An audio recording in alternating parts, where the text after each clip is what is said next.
أما بعد فأعوذ بالله من الشيطان الرجيم ما آتاكم الرسول فخذوه وما نهاكم عنه فانتهوا وقال سيدنا رسول الله صلى الله عليه وسلم صيام يوم عاشوراء إني أحتسب على الله أن يكفر السنة التي قبله آمنت بالله صدق الله مولانا العلي العظيم وصدق رسوله النبي الكريم ونحن على ذلك لمن الشاهدين والشاكرين والحمد لله رب العالمين اللهم صل على محمد وعلى آل محمد كما صليت على إبراهيم وعلى آل إبراهيم إنك حميد مجيد اللهم بارك على محمد وعلى آل محمد كما باركت على إبراهيم وعلى آل إبراهيم إنك حميد مجيد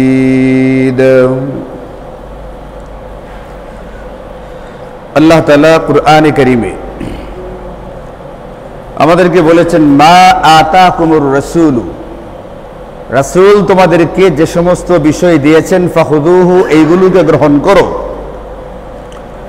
ওয়া মা নাহাকুম আনহু ফান্তাহু এবং যে সমস্ত বিষয় থেকে রাসূল তোমাদেরকে মানা করেন নিষেধ করেন তোমরা এই বিষয়গুলোকে বর্জন করো, এইগুলো থেকে বিরত থাকো। এখন এই পৃথিবীতে 60-70 বছরের জিন্দেগিতে আমরা কোন আকীদা এটা আমাদের দিলের ভিতরে পোষণ করব, কোন কথাগুলো বলতে পারবো আর কোন কাজগুলো করতে পারবো, আর কোন ধরনের আকীদা আমাদের অন্তরে পোষণ করা যাবে না, কোন কথাগুলো বলা যাবে না, কোন কাজগুলো করা যাবে না, এটার মাপকাঠি মানদণ্ড হচ্ছে নবীজি। আল্লাহ বলেছেন নবীজি যা করতে বলেন সেটাকে করো, নবীজি যা নিষেধ করেছেন সেটাকে বর্জন করতে থাকো। তাহলে আমাদেরকে আমল হিসাবে যদি করতে হয়, কোনো বিষয়কে যদি আমরা ইবাদত হিসাবে করি, তাহলে ওই বিষয়গুলো করতে হবে যেগুলো করার জন্য নবীজি নির্দেশ দিয়ে গেছেন আমাদেরকে। এখন আমি পেপারে দেখলাম গত 2-3 দিন আগে থেকে, 3-4 দিন আগে থেকে দেখলাম পেপার পত্রিকায় আসতেছে চিটাগাঙ্গে এক জায়গাতে শাহাদাতে কারবালাকে উপলক্ষ করে 10 দিন ব্যাপী একটা মাহফিল হচ্ছে, সম্মেলন হচ্ছে অথবা একটা অনুষ্ঠান হচ্ছে। এখন আমাদের এখানে ভুলটা হলো, যেটা আমাদের বুঝের যে সমস্যাটা যেটা হয়েছে এখানে, এটা হলো আপনারা জানেন যে আমাদের গত শুক্রবারে আমি আপনাদেরকে আলোচনা করেছি, একটু বলেও দিয়েছি যে আমাদের একটা নতুন বর্ষ শুরু হয়েছে, 1446 হিজরি শুরু হয়েছে, মুহররম মাস চলছে। এই মুহররম মাসের যে 10ম তারিখটা এটাকে বলে আশুরা। এই 10ম তারিখটা কুরআন এবং সুন্নাহর দৃষ্টিতে এটার বেশ কিছু গুরুত্ব এবং তাৎপর্য আছে। এখন আশুরার দিনটাকে আমরা যে পালন করব, উদযাপন করব, এই পালন বা উদযাপনটা হবে আল্লাহর রাসূল সাল্লাল্লাহু আলাইহি ওয়াসাল্লাম যেইভাবে উদযাপন করতে বলেছেন সেইভাবে। নবীজির ইন্তেকালের পরের কোনো ঘটনাকে কেন্দ্র করে আশুরা পালন করা বা উদযাপন করা যাবে না। আশুরার তাৎপর্য গুরুত্ব সম্পর্কে, আশুরাতে কি আমল আমাদের জন্য আছে, এটা নবীজি সাল্লাল্লাহু আলাইহি ওয়াসাল্লাম তার জীবদ্দশাতে আমাদেরকে বলে দিয়ে গেছেন। সুতরাং আশুরার যে বিষয়টা, এটা হবে নবীজির জামানাতে নবীজি যেমন ভাবে বলে দিয়ে গেছেন তেমন ভাবে পালন করা, পরের কোনো ঘটনাকে কেন্দ্র করে আশুরা উদযাপন করা যাবে না। এখন হিজরি 61 হিজরিতে 61 সনে, হিজরি আরবি 61 সনে নবীজির ইন্তেকালের আরো 50 বছর পরে হযরত হুসাইন রাদিয়াল্লাহু আনহু কারবালার ময়দানে শাহাদাত বরণ করেন। অত্যন্ত নির্মমভাবে তাকে শহীদ করা হয় সপরিবারে। আল্লাহ তাআলা হযরত হুসাইন রাদিয়াল্লাহু আনহু এবং তার পরিবারের সকলকে সর্বোচ্চ শাহাদাতের মর্যাদা নসিব করুন। তাদের জান্নাতে মর্যাদাকে আল্লাহ আরো দিন দিন অনেক বেশি করে বাড়িয়ে দিন।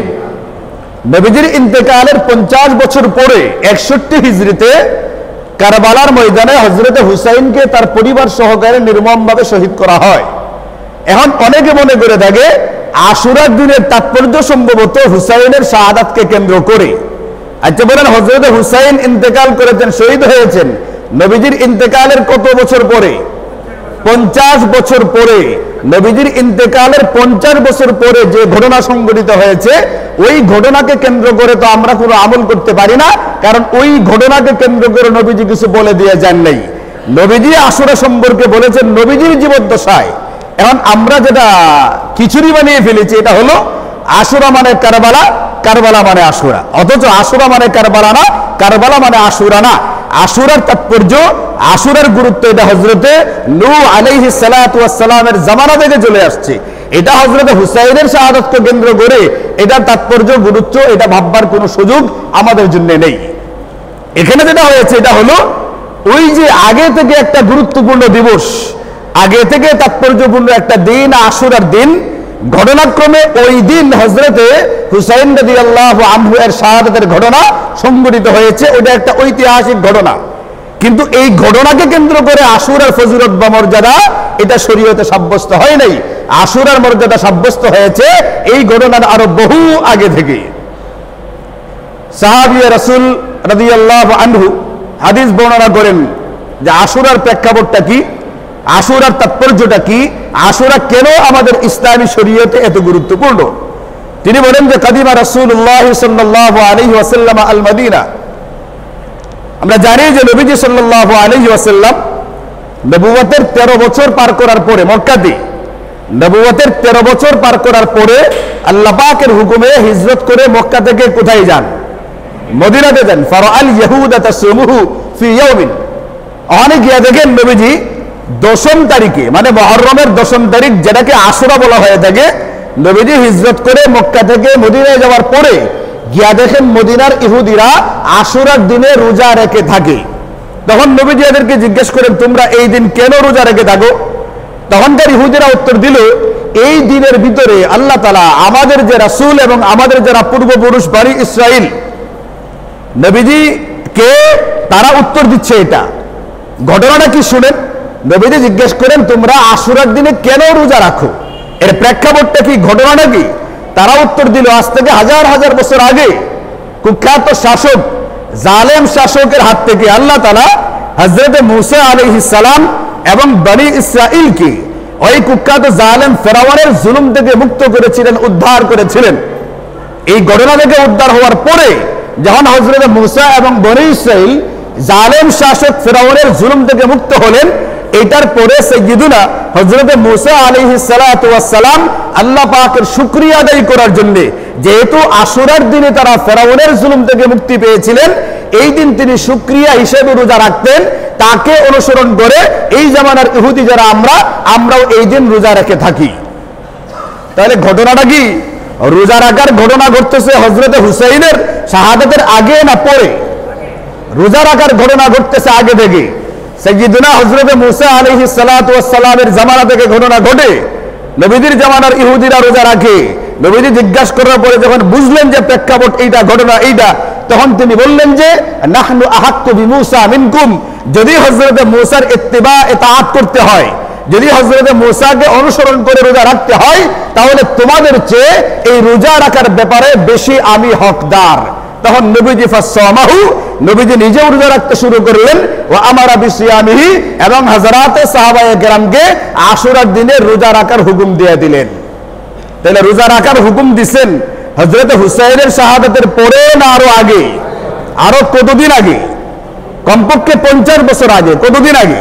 50 না আরো বেশি, কারণ 50 বছর পরে তো ইন্তেকাল করেছেন। এই ঘটনা ঠিক মারা যাওয়ার আগে বলে গেছেন এটা না। নবীজি মক্কা থেকে মদিনায় হিজরত করে আসার পর ঘটনা এটা। এর মানে 60 বছর আগেই নবীজি এই নির্দেশনা দিয়ে গেছেন আশুরার দিন একটা গুরুত্বপূর্ণ দিন। এই ঘটনাটা এর তাৎপর্যটা গুরুত্বটা বুঝতে গেলে আমরা এটা একটা সহিহ হাদিসের ভিতরে পাই যে হযরত মূসা আলাইহিস সালাতু ওয়াস সালাম এবং তার যারা অনুসারী বনি ইসরাইল তারা কুখ্যাত জালেম শাসক ফেরাউনের জুলুম থেকে তারা মুক্তি লাভ করেছিলেন এই আশুরার দিনে। এবং এই ধরনের আরেকটা সহিহ ঘটনা হলো সাইয়্যিদুনা হযরত নূহ আলাইহিস সালাতু ওয়াস সালামের জামানায়। আপনারা জানেন যখন তিনি বারবার দাওয়াত দিচ্ছিলেন 950 বছর পর্যন্ত দাওয়াতের কার্যক্রম করলেন। কুরআন কারীমের আয়াতের ভিতরে আছে 50 কম 1000 বছর হযরত নূহ আলাইহিস সালাতু ওয়াস সালাম ইসলামের দাওয়াত দিলেন, কিন্তু ওই জামানার লোকেরা ইসলাম কবুল করলো না। মাত্র হাতে গোনা 60-62 জন ইসলাম কবুল করলো, বাকিদেরকে আল্লাহ তাআলা প্লাবন দিয়ে প্রচুর পরিমাণের বৃষ্টির পানি দিয়ে এদেরকে ডুবিয়ে মারলেন। এখন যখন প্লাবন হইল তখন হযরত নূহ এবং মুসলিমে যারা ইসলাম কবুল করেছিল এদেরকে নাজাত দেওয়ার জন্য, এদেরকে প্লাবন থেকে বাঁচাবার জন্য আল্লাহ তাআলা একটা কিস্তি বা বড় নৌকা বানাবার হুকুম দিয়েছিলেন। এই নৌকাটা জুদি পর্বতে, জুদি নামে একটা পাহাড় আছে, ওই পাহাড়ে গিয়ে ঠেকেছিল, স্থির হয়েছিল। এই পাহাড়ে গিয়ে থেমেছিল নৌকাটা যেদিন, এই দিনটা ছিল এই মুহররমের 10ম বা আশুরার দিন। তাহলে আশুরাকে যদি আমরা বুঝতে চাই, আশুরার তাৎপর্য, গুরুত্ব এবং এই দিনে ঐতিহাসিক ঘটনা যেগুলো সংঘটিত হয়েছে, হযরত নূহ আলাইহিস সালাতু ওয়াস সালামের নৌকা এই পর্বতে গিয়ে থেমেছিল এবং সাইয়্যিদুনা হযরত মূসা এবং বনি ইসরাইলকে আল্লাহ তাআলা এই দিনে এই জালেম যারা শাসক ছিল ফেরাউন তাদের থেকে মুক্ত করেছিলেন। এটাকে কেন্দ্র করে তারা রোজা রাখতেন। এরপরে নবীজি সাল্লাল্লাহু আলাইহি ওয়াসাল্লাম নবী হিসাবে বললেন, ইনি একজন নবী, আমি একজন নবী, তিনি একজন হক, আমি একজন হক, কাজেই তারও যদি অনুসরণ করতে হয় তোমরা ইহুদিদের চেয়ে আমি বেশি হকদার তাকে অনুসরণ করার। নবীজি নিজেও রোজা রাখতে শুরু করলেন, অন্যান্য সাহাবীদেরকে রোজা রাখতে বললেন এবং কি তিনি এটাও বললেন যারা আশুরার দিনে রোজা রাখবে আমি আশা করি ইন্নী আহতাসিবু আলাল্লাহ আইয়ুকাফিরাস সানাতাল্লাতী ক্বাবলাহু, আল্লাহ তাআলা তার পেছনের জিন্দেগীর 1 বছরের গুনাহ খাতা মাফ করে দিবেন। এখন এই ঘটনাকে কেন্দ্র করে আমি আপনাদেরকে যে দুটো হাদিস মাত্র শুনাইলাম, এখান থেকে আমাদের শিক্ষণীয় বিষয়টা কি আছে আপনারা বলেন। 1 নম্বর শিক্ষণীয় বিষয় হলো সাইয়্যিদুনা হযরত মূসা আলাইহিস সালাতু ওয়াস সালাম কি করেছিলেন? আল্লাহ পাকের শুকরিয়া আদায় করেছিলেন। বড় একটা নিয়ামত পাওয়ার পরে, জালেমের জুলুম থেকে মুক্তি পাওয়ার পরে, ওই জামানার জালেম শাসক ফেরাউনের জুলুম থেকে মুক্তি পাওয়ার পরে শুকরিয়া হিসেবে রোজা রেখেছিলেন। এখন আমরা যেটা করতে পারি, এখান থেকে শিক্ষণীয় যদি পাই, তাহলে 1 নম্বর শিক্ষণীয় হলো আমরা যে যত বেশি অসুবিধার মধ্যেই থাকি না কেন, শারীরিক অসুখ বিসুখ, আর্থিক সংকট, মামলা মোকদ্দমা, যে যে ধরনের অসুবিধার ভিতরে থাকি না কেন, আমি আশেপাশে তাকিয়ে দেখলে দেখব এখনো আমি অনেকের চেয়ে ভালো আছি। আল্লাহ পাক বহু নাজ এবং নিয়ামতের মধ্যে আমাকে ডুবিয়ে রেখেছেন। যে নিয়ামতগুলোর ভিতরে আমি আছি, এই নিয়ামতগুলোর বদৌলতে, এইগুলোর কারণে আমার 1 নম্বর করণীয় হলো, 1 নম্বর কর্তব্য হলো সদা সর্বদা আল্লাহ পাকের শুকরিয়া এবং কৃতজ্ঞতা আদায় করতে থাকা।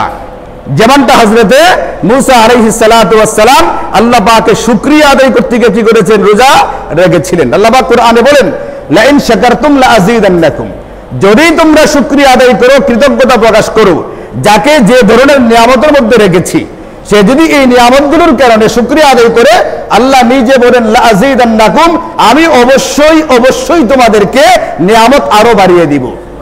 কিন্তু যদি ওয়া ইন কাফারতুম, আর যদি কোনো ব্যক্তি না শুকরি করে, পর্যাপ্ত পরিমাণ রিজিক তাকে দেওয়ার পরে, পর্যাপ্ত পরিমাণ সুখ শান্তি দেওয়ার পরে আরো অন্যের দিকে তাকে, একজনের 10 তলা বিল্ডিং আছে, একজনে আমেরিকাতে বসবাস করে, এইগুলোর দিকে তাকে এসে এখানে হাই হাই করে আফসোস করে, এই ব্যক্তির কত কিছু হয়ে গেল, কই আমার তো কিছুই হইল না।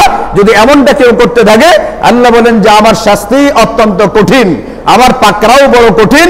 আমি তোমাকে যেগুলো দিয়েছিলাম এইগুলোকে তুমি কেমন যেন অস্বীকার করলে।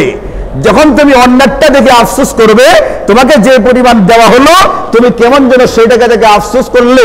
আফসোস করলে মানেই হলো তুমি আমার দেওয়া নিয়ামতগুলোকে অস্বীকার করলে।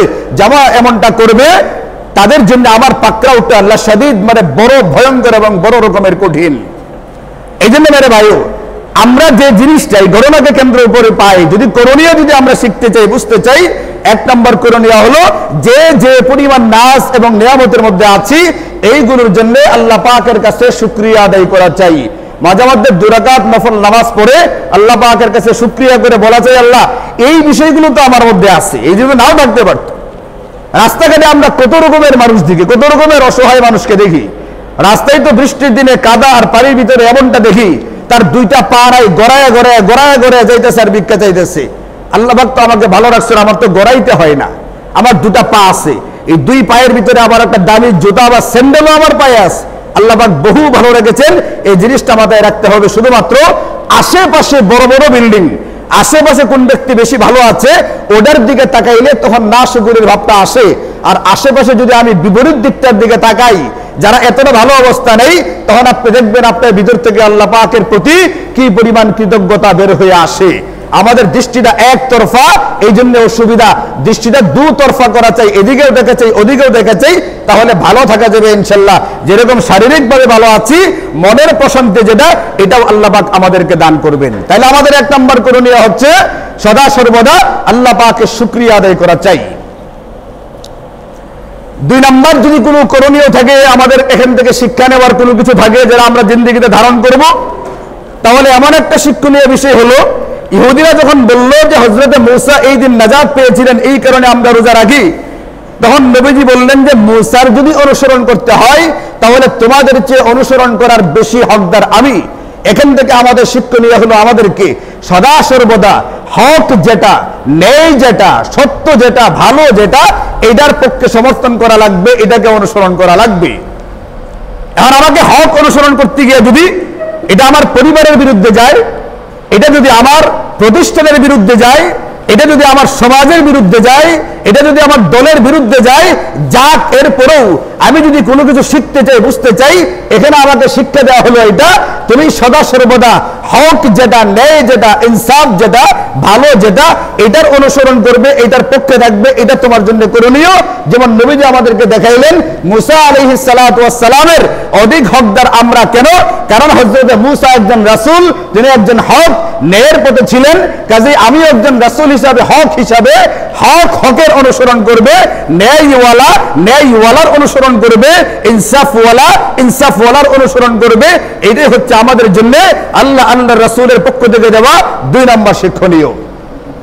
এই জন্য যখনই দুটো বিপরীত মত আপনার সামনে আসবে, এটা যে কোনো ক্ষেত্রে হতে পারে, ব্যক্তিগত পর্যায়ে, পারিবারিক পর্যায়ে, সামাজিক পর্যায়ে, রাষ্ট্রীয় পর্যায়ে, আন্তর্জাতিক ক্ষেত্রে, প্রতিষ্ঠানের বেলায়, যেখানেই হোক না কেন, যদি দুটো বিপরীতমুখী দিক আপনার কাছে আসে, একজন মুমিন হিসাবে, একজন মুসলমান হিসাবে, এখান থেকে আমরা যে শিক্ষণীয় বিষয়টা পাই, সদা সর্বদা হক এবং ন্যায় যেটা হবে, ভালো যেটা হবে, ইনসাফ যেটা হবে, এটার পক্ষে থাকতে হবে, এটার পক্ষে কথা বলতে হবে, এটা অনুসরণ করা লাগবে। যদি আমরা সত্যিকারে এখান থেকে কোনো কিছু শিখতে বা নিতে চাই, তাহলে আমাদের জন্য 2 নম্বর শিক্ষা হলো এটা, সারা জিন্দেগি কার পক্ষে থাকতে হবে?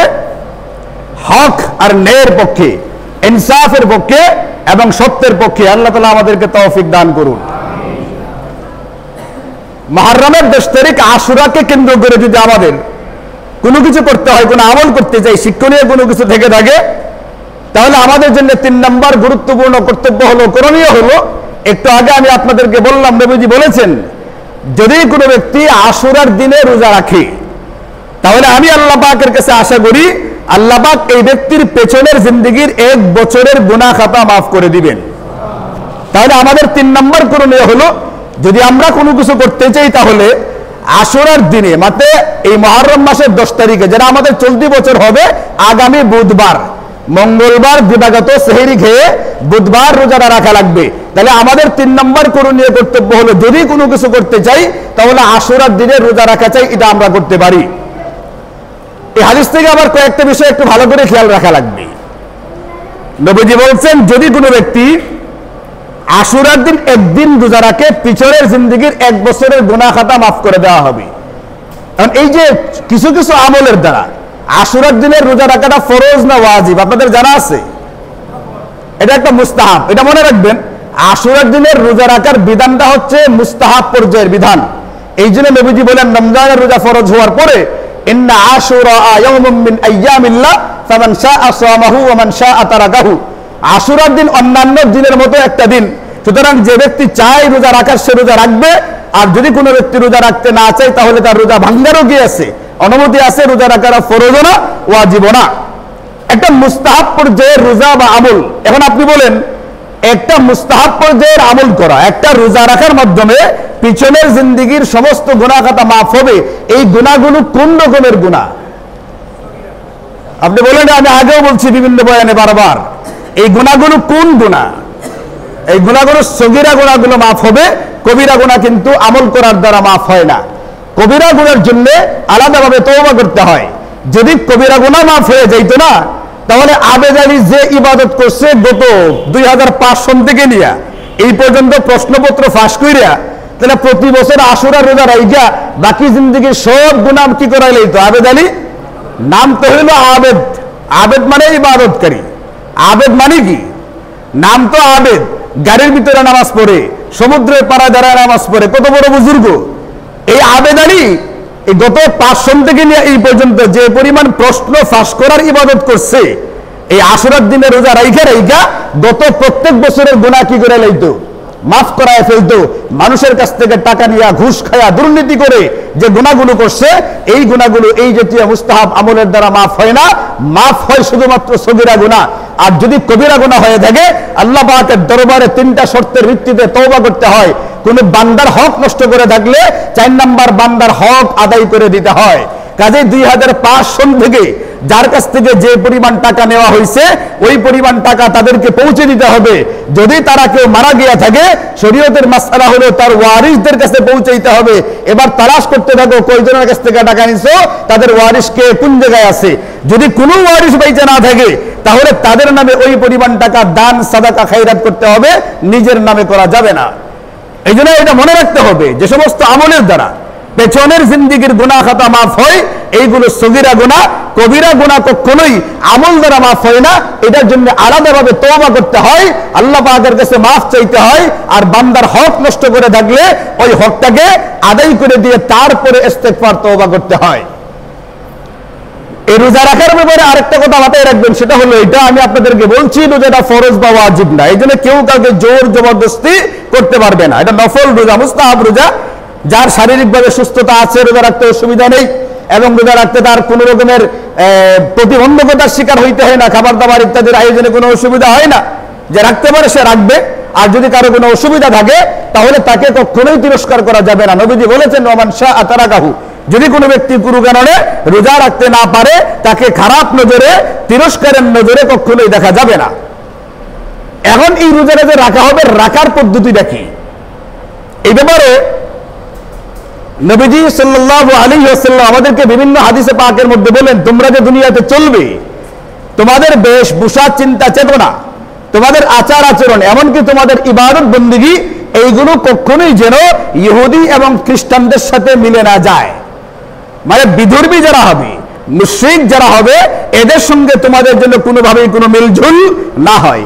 এখন সাহাবায়ে কেরাম প্রশ্ন করলেন, হুজুর আপনি যে আশুরার দিনের রোজা রাখতে বললেন, ইন্নাহু ইয়াউমুন তুআযিবুহুমুল ইয়াহুদ, এটা তো এমন একটা দিন যে দিনটাকে ইহুদিরা সম্মান করে, যে দিনটা মধ্যে ইহুদিরা রোজা রাখে। এখন তারাও রোজা রাখে, আমরাও যদি রোজা রাখি, তাহলে এদের সাথে আমাদের ইবাদতের মিল হয়ে যায়। এখন আমাদের করণীয় কি? নবীজি বললেন যে ফাইদা কানাল আমুল মুকবিলু ইনশাআল্লাহ সুমনাল ইয়াউমাত তাসি', যদি আল্লাহ পাক আমাকে আগামী বছর বাঁচিয়ে রাখেন, তাহলে আগামী বছর থেকে শুধুমাত্র আশুরা একদিনের রোজা না, এর আগের যে 9 নম্বর তারিখটা আছে, 9, 10, 2 দিন আমি রোজা রাখবো। তাহলে সুবিধা হবে এইটা, এরা রোজা রাখে একটা, আমাদের রোজা হবে 2টা, তাহলে এদের সঙ্গে আমাদের কোনো কি থাকবে না? মিল থাকবে না। একজন মুমিন মুসলমান হিসেবে, চিন্তাশীল মুসলিম হিসেবে আপনি চিন্তা করে দেখুন, নবীজি বলছেন সাধারণ কোনো ক্ষেত্রে না, ইবাদতের ক্ষেত্রেও যেন আমাদের ইহুদি নাসারাদের সাথে কোনো রকমের মিল না থাকে। ইহুদিদের সঙ্গে আমাদের মিলজুল থাকতে পারবে না। মেসি খেলায় হারলো কি জিতলো, এটা নিয়ে আমার ভিতরে এত রকমের আনন্দ বইতেও পারবে না। খেলায় হেরে গেলে আমার কোনো কষ্ট হবে, এটাও হতে পারবে না।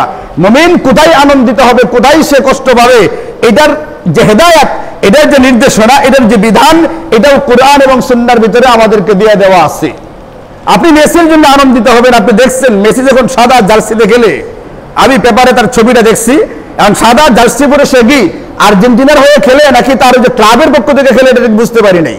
কিন্তু আমি দেখেছি তার সাদা জার্সি পরা, সাদা জার্সির পিছনে তার যে নাম্বারটা, জার্সি নাম্বারটা, এই নাম্বারটা লেখা হয়েছে, নাম্বারটা আঁকা হয়েছে কি দিয়ে জানেন? সমকামীদের যে লোগো, সমকামীদের যে সিম্বল, ওই যে 7টা রং থাকে যেটা, ওই রং দিয়ে তার ওই নাম্বারটা জার্সির ভিতরে লেখা হয়েছে। এর মানে হলো মেসি যতক্ষণ এই জার্সি গায়ে দিয়ে খেলবে, তার পিছনের এই জার্সি নাম্বারটা যারা যারা দেখবে, এদেরকে সমকামিতার দিকে আহ্বান করা হইতেছে, সমকামিতার দিকে ডাকা হইতেছে। সমকামিতা এত ভয়ঙ্কর একটা অপরাধ, আল্লাহ কুরআন কারীমে বলেন এটার জন্য যে শাস্তি এই পৃথিবীতে কওমে লূতকে দেওয়া হয়েছে, এত ভয়ঙ্কর শাস্তি আর কাউকে দেওয়া হয় নাই। এবং কিয়ামত পর্যন্ত যতগুলো বিষয় আল্লাহ পাকের দৃষ্টিতে অপরাধ, ভয়ঙ্কর রকমের অপরাধ, এর ভিতরে একটা হচ্ছে সমকামিতার অপরাধ, যেটা ট্রান্সজেন্ডাররা করতে চাইতেছে। ট্রান্সজেন্ডারিজমের আসল উদ্দেশ্যই হলো এটা, সমকামিতাকে স্বাভাবিক করে ফেলো, স্বাভাবিকীকরণ করবার জন্য এরা বিভিন্নভাবে কাজ করে যাচ্ছে। যে মেসি গোটা দুনিয়াতে আযাব আনবার জন্য কাজ করতেছে, গোটা দুনিয়ার মানুষকে আযাবের অপরাধে লিপ্ত করার জন্য কাজ করে। ওই মেসি আমার আইডল কিভাবে হয়? মুসলমান হয়ে থাকলে, মুমিন হয়ে থাকলে ওই মেসির জার্সিতে ওই জার্সি নাম্বারটা সমকামীদের লোগো সম্বলিত হওয়ার পরে ওই মেসির কোনো বিষয়ে আমি আনন্দিত কিভাবে হই, তার কোনো বিষয়ে আমি দুঃখিত কিভাবে হই যদি আমি একজন মুসলমান হয়ে থাকি। একটু চিন্তা করা চাই, ফিকির করা চাই। এই চিন্তাটা আমাদের করতে হবে। এই চিন্তা করবার জন্যই আল্লাহর পক্ষ থেকে আমাদেরকে এই দিল আর দিমাগকে দেওয়া হয়েছে। এই দিল দিমাগ এটা সাধারণ কোনো বিষয় না, আপনি জানেন না। শরীয়তের বহু মাসলা নির্ভর করে এই দিমাগের উপরে। শরীয়ত সুস্পষ্ট কোনো হুকুম দেয় নাই এটা কি করতে হবে। তখন কিছু কিছু বিষয় এমন আছে শরীয়ত এই ব্যাপারে বলে নাই তুমি কি করবা, বলছেন তোমার দিল দিমাগ যেটা করতে বলে ওইটাই করো। কোথাও কেবলা হারায় গেছে, কেবলা পাইতেছেন না, বলছে দিল দিমাগকে জিজ্ঞেস করো কোন দিকে কেবলা, ওইদিকে তুমি নামাজ পড়ো। আপনি গেছেন ওযু করতে, গিয়া দেখেন যেখানে ওযু করবেন, যে গর্তটা, যে খালটা, ছোট্ট একটা পুকুর ধরেন আপনি ওযু করতে গেছেন, গিয়া দেখেন এখানে মল ঘুরে বেড়াইতেছে, মানে ময়লা আছে এখানে। এখন এই পানি দিয়ে আপনি ওযু করবেন কি করবেন না? শরীয়ত বলছে বেশি পানি হলে করতে পারো, কম পানি হলে করা যাবে না। এখন পানিটা তো বেশি না কম, এটার মাপটা কিভাবে হবে? যাদের দিল দিমাগ খাটাই না এদের জন্য শরীয়ত বলছে যদি এটা 10 হাত বাই 10 হাত হয় তাহলে বড় গর্ত, এখানে নাপাক থাকলে অসুবিধা নাই। কিন্তু যার দিল দিমাগটা অ্যাক্টিভ, সক্রিয়, যার দিল দিমাগ কাজ করে, শরীয়ত তাকে বলছে তোমার দিমাগকে জিজ্ঞেস করো। যদি পানি এটা বেশি হয় তাহলে শরীয়ত এটাকে বেশি পানি বলছে, যদি পানি এটা কম তোমার দিমাগে মনে করে তাহলে শরীয়ত বলছে এটা কম পানি। আপনি নামাজে দাঁড়াইছেন, নামাজের ভিতরে আমলে কাসির বলতে একটা বিষয় আছে। আমলে কাসির মানে বেশি কোনো কিছু করে ফেললে নামাজ নষ্ট হয়ে যায়, এটাকে বলে আমলে কাসির। এখন আমলে কাসির কোনটা, মানে কোন কাজটাকে বলা হবে আমি নামাজে থাকবার পরেও বেশি কাজ করে ফেলছি, আর কোন কাজ করলে বলা হবে না বেশি হয় না, অল্পই আছে, অসুবিধা নেই, নামাজ ঠিক আছে। আর এটাকে বলে আমলে কাসির, আমলে কালিল। আমলে কাসির হলো যেটাকে তুমি তোমার দিল দিমাগকে জিজ্ঞেস করো, নামাজে থাকার পরে তুমি যে কাজটা করলা এটা কি নামাজের জন্য মানানসই নাকি বেমানান। তোমার দিমাগ যদি বলে মানানসই তাহলে তোমার নামাজ ঠিক আছে, আর তোমার দিমাগ যদি বলে যে মানানসই না, তার মানে তোমার নামাজ নষ্ট হয়ে গেছে। শরীয়তের বহু মাসেলা, 3টা উদাহরণ দিলাম, আমাদের দিল আর দিমাগের উপরে ছেড়ে দেওয়া হয়েছে। এই দিমাগ আন্দাদুন্দা খাটাইবার জন্য দেওয়া হয় নাই। দিমাগ দিয়ে আপনি চিন্তা করবেন আপনি কি সিরাতে মুস্তাকিমের উপরে আছেন নাকি কওমে লূতের ওই সমকামীদের পিছনে পিছনে দৌড়াই যাচ্ছেন। এই জন্য মেরে ভাইও, ইবাদতের ক্ষেত্রে যেখানে ইহুদি নাসারাদের ইত্তেবা অনুসরণ করা যাবে না, সেখানে আমি অন্য কারো অনুসরণ করতে পারি না। আমার ইত্তেবা অনুসরণ হবে, আমি বলছি আমার বইয়েরা 2 নম্বরটা হলো যারা হক, যারা ন্যায়ের পথে আছে, হকের পথে আছে, ইসলামের পথে, ইমানের পথে আছে, আমার ইত্তেবা অনুসরণ হবে শুধুমাত্র তাদেরকে, অন্য কাউকে আমি অনুসরণ করতে পারি না। কাজেই যুব সমাজ, তুমি তোমার চুলের ছাটটা, তুমি তোমার গেঞ্জিটা, তুমি তোমার পোশাকটা কিভাবে পরবা একটু চিন্তা করে দেখো। তোমার আইডল হবেন নবীজি নাকি তোমার আইডল হবে মেসি, কওমে লূতের আমল করনেওয়ালা? তুমি একটু চিন্তা করে দিমাগটাকে খাটাইয়া এরপরে তুমি সিদ্ধান্ত নেবে। সিদ্ধান্ত তোমার উপরে। আল্লাহ নিজে যখন তোমাকে দিল দিমাগ দিয়ে বলছেন দিল দিমাগকে জিজ্ঞেস করো, ওখানে আবার আপনার জোর করে কাউকে কাজ করাইবার দরকার নেই। লাস্তা আলাইহিম বিমুসাইতির। কাল কিয়ামতের ময়দানে যার যার প্রশ্ন তাকে তাকে করা হবে। এই জন্য মেরে ভাই 3 নম্বর আমল, আমাদের আশুরার রোজা রাখতে হবে কিভাবে? আগের 9 তারিখ সহকারে, 9 এবং 10 2 দিন রাখবেন। যদি কোনো কারণে 9 তারিখে রাখা না যায় তাহলে বলছে 10 আর 11, মানে 10 তারিখ থেকে আসল ধরে আপনি চেষ্টা করবেন আগের দিন 9 তারিখ সহকারে 2 দিন রোজা রাখতে। আর যদি কোনো কারণে আগের দিন মানে 9 তারিখে যারা মঙ্গলবার হবে এদিন যদি রাখা সম্ভব না হয় তাহলে বুধ আর পরের দিন বৃহস্পতিবারে রাখার চেষ্টা করতে হবে। আল্লাহ তাআলা আমাদেরকে তৌফিক দান করুন। 4 নম্বর যে আমলটা করণীয় আমরা করতে পারি, বুঝতে পারি, সেটা হলো নবীজি ইরশাদ করেন ফিহি ইয়াউমুন তাবাল্লাহু ফিহি আলা কওমিন, মুহররম মাসে এমন একটা দিন আছে, মানে আশুরার দিনটা আর কি, এই দিনে আল্লাহ তাআলা অতীতের কিছু কিছু সম্প্রদায়ের তওবা কবুল করেছিলেন, ওয়া ইয়াতুবু ফিহি আলা কওমিন আখারিন, ভবিষ্যতে আরো কোন ব্যক্তি কোন সম্প্রদায়ের তওবা আল্লাহ পাক কবুল করবেন। এই জন্য উলামায়ে কেরাম বলেন আমাদেরকে মুহররম মাসে বেশি বেশি তওবা ইস্তিগফারের আমল করা উচিত। বিশেষ করে আশুরার দিন যেটা হবে 10 তারিখ, রোজা রেখে যে যতটুকু পারি বেশি করে ইস্তিগফারের আমলটা করবার চেষ্টা করি। আল্লাহ তাআলা আমাদেরকে তৌফিক দান করুন। তাহলে 1 নম্বর করণীয় বললাম আল্লাহ পাকের শুকরিয়া আদায় করা চাই। 2 নম্বর করণীয় বললাম সবসময় হক আর ন্যায় যেটা হবে, ঈমান আর ইসলামের পথ যেটা হবে ওটার অনুসরণ করা চাই। 3 নম্বর বললাম আশুরার দিন রোজা রাখতে হবে আগের দিন সহকারে, এবং 4 নম্বর বললাম মুহররম মাসে বেশি বেশি তওবা আর ইস্তিগফারের মশক করা চাই। এটার মাধ্যমে সারা জিন্দেগি ইস্তিগফারের কি হবে, একটা অভ্যাস আমার ভিতরে ঘরে উঠবে। শুরুতে বললাম যে হযরত হুসাইনের যে ঘটনা, এটা অনেক পরে এই দিনে সংঘটিত হয়েছে, এই হিসাবে একটা ঐতিহাসিক ঘটনা, কিন্তু আশুরার তাৎপর্যের সঙ্গে এটার কোনো ঠিক নেই, কোন ধরনের মিলজুল বা এই জাতীয় কোনো কিছু সম্পর্ক এটার মধ্যে নেই। এরপরেও যেহেতু এই দিনেই ঘটনাটা সংঘটিত হয়েছিল, এখান থেকে যদি আমরা কোনো শিক্ষা নিতে চাই, হুসাইন দেখিয়েছেন সত্যের জন্য, হকের জন্য যদি কখনো কুরবানি পেশ করতে হয়, যদি ত্যাগ তিতিক্ষা স্বীকার করতে হয়, তিনি যেরকম তার পরিবারে গোটা জিন্দেগিটাকে তিনি বিলিয়ে দিলেন, আমাদের যদি কখনো প্রয়োজন হয় তাহলে হকের জন্য, ন্যায়ের জন্য, ইনসাফের জন্য আল্লাহ পাকের রাস্তায় নিজের জান মালকে কুরবানি করবার মতো মানসিক প্রস্তুতি আমাদের থাকতে হবে। আল্লাহ তাআলা আমাদেরকে তৌফিক দান করুন। আর সংক্ষেপে 1-1.5 মিনিট, এই দিনকে কেন্দ্র করে যে কাজগুলো করা হয় এইগুলো একটাও শরীয়ত সমর্থিত নয়, শরীয়ত সম্মত নয়। যেমন মার্সিয়া করা, তাজিয়া করা, এরপরে আপনার হাই হুসেন বলে চিৎকার চেঁচামেচি করা, নিজেকে রক্তাক্ত করা, এক প্রকারের ছুরি বা চাবুক দিয়া নিজেকে এদিকে ওদিকে আঘাত করতে থাকে, এইগুলো নিজেকে রক্তাক্ত করা, এগুলো একটা বৈধ না। হুসাইনকে কেন্দ্র করে শোক পালন করা এটা শরীয়তে বৈধ নয়। হুসাইনকে কাল্পনিকভাবে কেন্দ্র করে তিনি পানি পিপাসায় কষ্ট করেছিলেন, লোকজনকে শরবত খাওয়ানো, পানি পান করানো, গরমের হিসেবে খাওয়াইতে পারে, কোনো অসুবিধা নেই, কিন্তু উনি পিপাসিত ছিলেন, পিপাসার্থ ছিলেন, এই কল্পনায় কাউকে পানি পান করানো ইত্যাদি এই কাজগুলোর একটাও শরীয়ত সম্মত নয়। নবীজি হাদিসে পাকের ভিতরে বলেন লা ইয়াহিল্লু লিইমরাতিন তুমিনু বিল্লাহি ওয়াল ইয়াউমিল আখির, কোন নারী যে নাকি আল্লাহ এবং পরকালে বিশ্বাস করে, কোন নারী যে আল্লাহ এবং পরকালে বিশ্বাস করে তার জন্য হালাল না, তার জন্য বৈধ নয়, তার জন্য জায়েজ নয় আন তুহিদ্দা আলা মাইয়িতিন ফাওকা সালাসি আইয়ামিন, যে তার কোনো স্বজন মারা গেলে সে 3 দিনের পরেও শোক পালন করবে। কোন মুমিন মুসলমানের জন্য নবীজি বলেন কোন আত্মীয়, কোন স্বজন মারা গেলে সর্বোচ্চ মারা যাওয়ার দিন থেকে তার জন্য কয়দিন শোক পালন করা যায়? নবীজি বলছেন মুমিন হয়ে থাকলে, মুসলমান হয়ে থাকলে তুমি 3 দিন শোক পালন করতে পারবে। ইল্লা আলা যাওজিন আরবাআত আশহুরি ওয়া আশরা, তবে মৃত ব্যক্তির স্ত্রী যে আছে, স্ত্রী, সে শোক পালন করবে 4 মাস 10 দিন। এবার বলেন আপনারা, হযরত হুসাইন রাদিয়াল্লাহু আনহু মারা গেছেন 3 দিন হইছে না হইছে না? আরে বলেন 3 দিন হইছে না হয় নাই? এখন তার নামে শোক পালন করতে গিয়ে যাচ্ছে তাই করা, নিজেকে রক্তাক্ত করা, মিছিল করা, যা ইচ্ছা তা করা, এটা বৈধ হবে? কোন ব্যক্তি যদি আল্লাহর রাসূলকে অনুসরণ করে, আল্লাহর রাসূলকে মানে তার জন্য বৈধ হবে না। আপনারা বলেন তিনি মারা গেছেন 4 মাস 10 দিন হইছে না হইছে না? 4 মাস 10 দিন হইছে।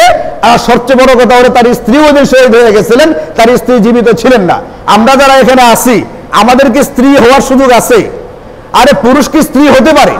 কোন পুরুষের জন্য, মনে রাখবেন নবীজি বলছেন কোন পুরুষের জন্য কোন দিন তার কোন মৃত স্বজনের জন্য 3 দিন পরে শোক পালন করা জায়েজ নাই। আর নারীদের জন্য 4 মাস 10 দিন পালন করতে পারবে কখন? যদি মৃত ব্যক্তি তার কি হয়ে থাকে, স্বামী হয়ে থাকে, বাপ হলে, ভাই হলে, ছেলে সন্তান হলে, অন্য কেউ হলে, তার জন্য আবার 4 মাস 10 দিন বৈধ নয়, শুধুমাত্র 3 দিন শোক পালন করতে হবে। আর শোক পালন করার মানে কি, এটাও শরীয়ত বলে যে শোক পালন কাকে বলে। শোক পালন মানে হলো বাহ্যিক সাজ সজ্জা বর্জন করা। বলেন শোক পালন মানে কি? বাহ্যিক সাজ সজ্জা বর্জন করার নাম হচ্ছে শোক পালন করা, যা ইচ্ছা তা করার নাম না। সুতরাং কোরআন ঢাকা থেকে বিশাল মিছিল বের হবে, তাজিয়া বের হবে, মরসিয়া হবে, নিজেকে রক্তাক্ত করা হবে, খিচুড়ি রান্না করা হবে। দেখেন মৃত ব্যক্তিকে কেন্দ্র করে খাবার খাওয়ানো একটা গুরুত্বপূর্ণ আমল, অনেক সওয়াবের কাজ, কিন্তু শরীয়ত বলছে গরিবদেরকে খাওয়ানো হবে। এখন 10 তারিখে যে খিচুড়ি রান্না করে শুধু গরিবরাই খায়, আর শুধু গরিবরা খায় না ধনীরাও খায়? তাহলে কেমনে হলো এটা? গরিবের জন্য হলো, হুসাইনের জন্য কেমনে হলো এটা? আমাদের জন্য করণীয় কর্তব্য হচ্ছে, আমাদের যে কোনো মৃত স্বজনের জন্য যদি কিছু করতে চাই, দিন তারিখ বাদ দিয়া যখন যার সুবিধা হবে, যখনই যার সুবিধা হবে, নিজের পিতামাতা, নিজের দাদা দাদি, নিজের যারা পূর্বসূরি যারা মারা গেছেন, নিজের সন্তান সন্ততি কেউ মারা গিয়া থাকলে তাদের জন্য দোয়া করা, তাদের জন্য 2 রাকাত সালাতুল নফল নামাজ আদায় করা, তাদের জন্য কুরআন কারীমের তেলাওয়াত করা, তাদের নামে দান সাদাকা ইত্যাদি করা, যে যখন সুযোগ পায় তখনই করার চেষ্টা করবে এবং সওয়াবটা তার নামে দিয়া দিবে। 1 বছর অপেক্ষা করবার কোনো কিনে প্রয়োজনীয়তা নেই। আপনি এটা বুঝতে পারেন না? আপনার ছেলে যদি জেলখানায় থাকে, আপনি 1 বছর পরে ছাড়াই আনবেন, এটা চিন্তা করেন কখনো আপনি? এটা তো আমি কখনো চিন্তা করি না যে 10 তারিখ মুহররমের 10 তারিখে গ্রেফতার হয়েছে, আরেকবার 10 তারিখে থানায় গিয়ে ছাড়াইবার চেষ্টা করবো, এটা হয়? এটা হয় না। আমি জেলখানায় যাওয়ার পর থেকে ছাড়াবার চেষ্টা করি, একজন ব্যক্তি মারা যাওয়ার পর থেকে আমার দিকে তাকায় থাকেন, মারা যাওয়ার পর থেকেই আমার দিকে তাকায় আছেন। আমি 1 বছরের অপেক্ষা না করে যখনই সুযোগ হয় তার জন্য নফল ইবাদত করবার চেষ্টা করি। আল্লাহ তাআলা আমাদেরকে হক এবং ন্যায়টা বুঝার তৌফিক দান করেন, জিন্দেগিতে মৃত্যু পর্যন্ত হক এবং ন্যায়ের অনুসরণ করবার তৌফিক দান করুন। ওয়া আখিরু দাওয়ানা আলহামদুলিল্লাহি রাব্বিল আলামিন।